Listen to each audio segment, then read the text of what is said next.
is like a treasure in the hidden field. Matthew 13 verse 44. Magandang oras mga katiyets, mga kababayan. Meron tayong mga signs and symbols na padala sa atin dito. Galing sa Facebook ko ito. At pinili ko lang yung sa tingin ko ay mga legit marker. At para sa iba na gustong magpadala ay ipadala nyo lang sa aking FB. Ito yung Cesar Limar na FB. Okay, so ganito yung ano niya. Ito lang i-search nyo sa FB. Sa FB. Ayan, no? Sar Limar. Profile ko dyan, nakapulo ng puti na nakatalikod. Sa beach. Pulo na puti, nakatalikod. Ako yon. Okay, so bakit nasabi natin to na legit marker for treasures? Itong pagkasulat kasi dito ay man-made tong pagkagawa ng sign. Itong maliit na cross. Sinisil yan. Tsaka ito.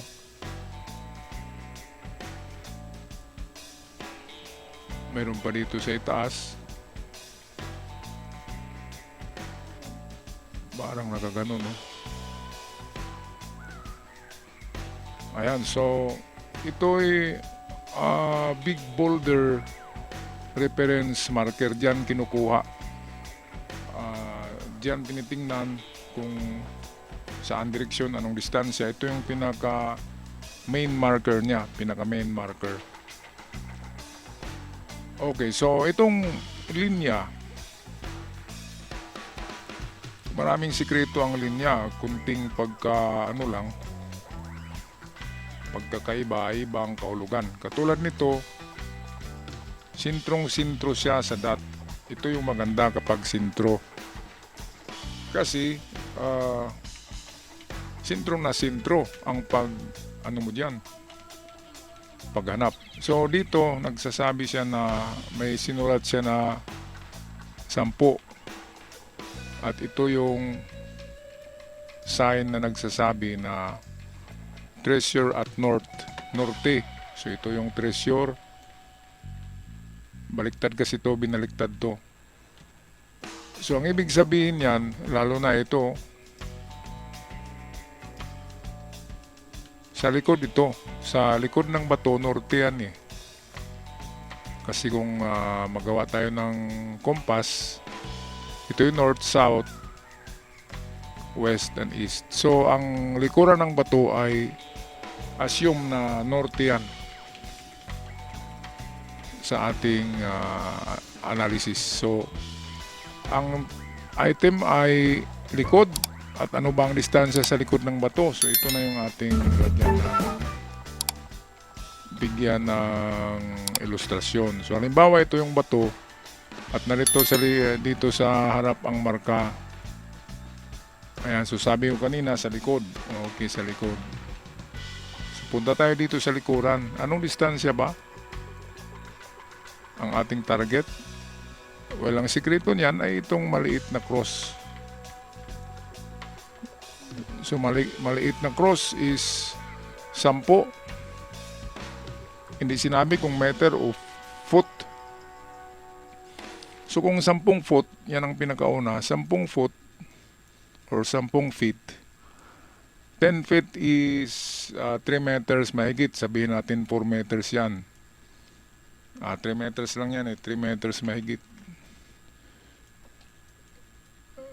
So yan kung ibig sabihin ay feet siya, kung feet. Ngayon kung siya ay meter or yards, 10 yards or meters. Ito meters na rin to kasi ang 10 feet ay equivalent to 3 plus meters. So ito yung mga distansya na itesdig, ang 3 and 10 meters. So punta tayo sa 3 sa likod. Okay, so sa likod, punta tayo sa distansya na 3. Sandali lang. So, unang distansya dito. Halimbawa, ito, hukay tayo dito sa 3.5. Ayan. At kapag walang mga magandang sign sa hukay, testig lang yan. Testig lang ng 2 meters. Kung wala dyan, ay punta tayo sa 10 meters distance. So, ito yung pang 10. Ito yung una ay 3.5 or something, 3 something. So, yan, meron lang tayong dalawang testig sa sign na yan. At kahit na wala kayong metal detector, ay sigurado ako, yung tinuro ko, mag-detect talaga yan kapag i-detect nyo ng inyong kagamitan. So, bandang likod, naka-encounter na kasi ako ng mga ganito na mga recovered treasure na ganito na sign. So, pwede na nating ikumpara. Kaya nakumpara natin. Well, itong parang dito, ito, nagsasabi yan na pumunta ka ng likod eh. Yan yung kanyang sign. Punta ng likod. So, pwedeng ito yung susi ng kung hindi maintindihan tong narito, saka ito, dito maintindihan na liliko tayo sa likod. Okay, punta tayo sa pangalawang sign.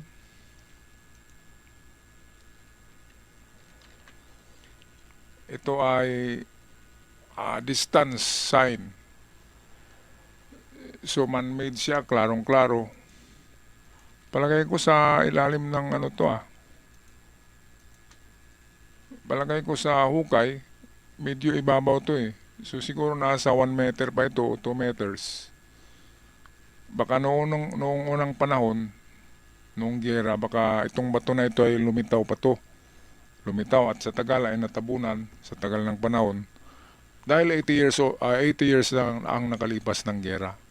Kaya pwedeng nag-landslide ang lugar diyan at natabunan ang bato na yan. Pero nung giyera, nakalitaw yan na bato. Kaya siya ay direksyon or trail marker. So ano bang ibig sabihin yan? Well, kung straight yan, halimbawa dito, kung straight na nagaganyan, so dalawang 4 or dalawang 5.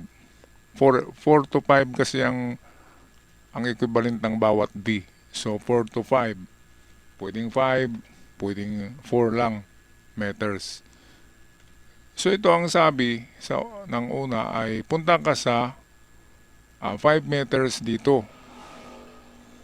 At pagdating sa 5 meters,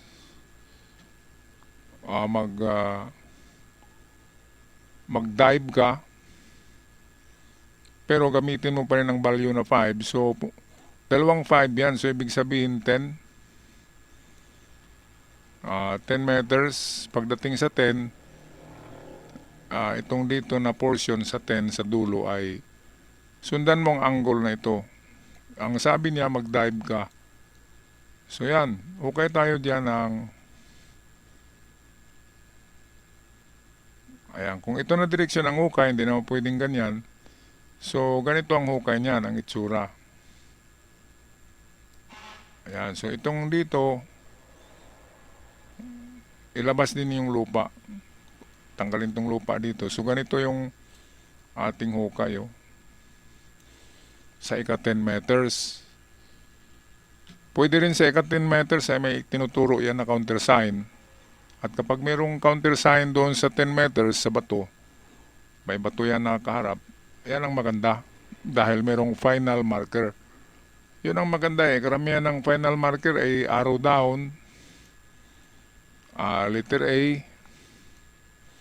pwede rin ganyan lang, pwede rin arrow down na nakaganyan, pwede rin yung kanji marker na gold. So, yan.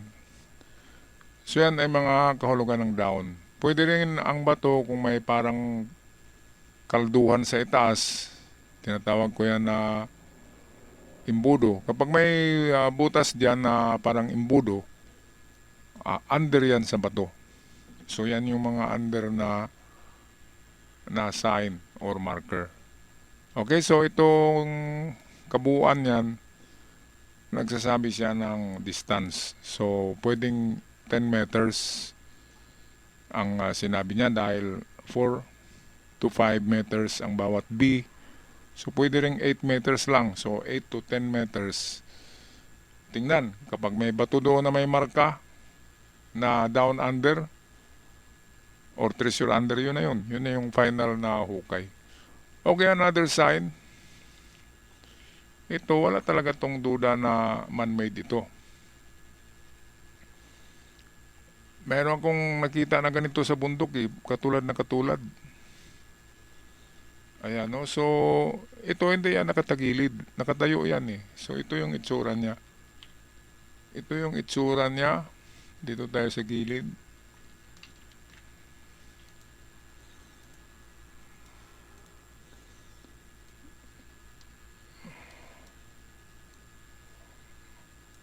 So, ganito yan. And then, meron siyang isang guhit. And then, may cross siya dito. Ayan. Tsaka, ganun. So, ayan. Yan yung sign. So, dalawang meaning nito eh. Kung pag ganito lang, kung ganyan lang siya, ang ibig sabihin yan ay old. Matanda. Wala namang matanda na ginto, di ba? Ang old ay pwedeng kahoy. At ito kasi kapag ganito, ito naman, ito na sign, this is cemetery. So halos magkapareho lang sila. So pwedeng old cemetery ang kahulugan nito. So old cemetery, sundan ang tulis nitong bato, naka-triangle kasi yan. So pwedeng ito na tulis kung saan yung mahabang dulo. Pwedeng ito. Sundan lang yan. At kapag ang lugar sa unahan ay old cemetery, nung gera, yan ay sementeryo ng gera, ang ibig sabihin niya ay nasa cemetery ang item. So old cemetery or old cross, old cemetery ang kahulugan niya. So hanapin ang pinakasentro kasi ng cemetery na Katoliko ay cross. Dahil narito rin ang cross sa kanyang sign. So pwedeng old cross, old cemetery ang hanapin, o old cross. Marami ang nakakuha ng sa old cross. Dito sa lugar namin sa sementeryo na public, nakuhaan yung old cross. Pero hindi yun marami. Yan ay isang giveaway. Pero ganun pa man, madaling matuntun eh. Hanapin ng old cemetery, old cross, which is tinuturo ng dalawang kanto. Pwedeng papunta rito or papuntang unahan, depende. Sa research nyo kung meron ng old cemetery diyan, so merong treasure. Okay, so ito naman tayo. Sa lahat ng ating binigyan ng kahulugan na marker, ito ang parang natural lamang. Pero dahil sa parang mukha talaga siya, di ba? Ito, arrow yan eh. Curve arrow, nagsasabi na punta ka sa likod o sa banda rito. Ito yung item. So yan yung tinuro nitong arrow. So ibig sabihin nga ay papunta rito ang item sa likuran ng bato. Pabalik eh. At yan ay supported nitong linya dito. May linya pa dito.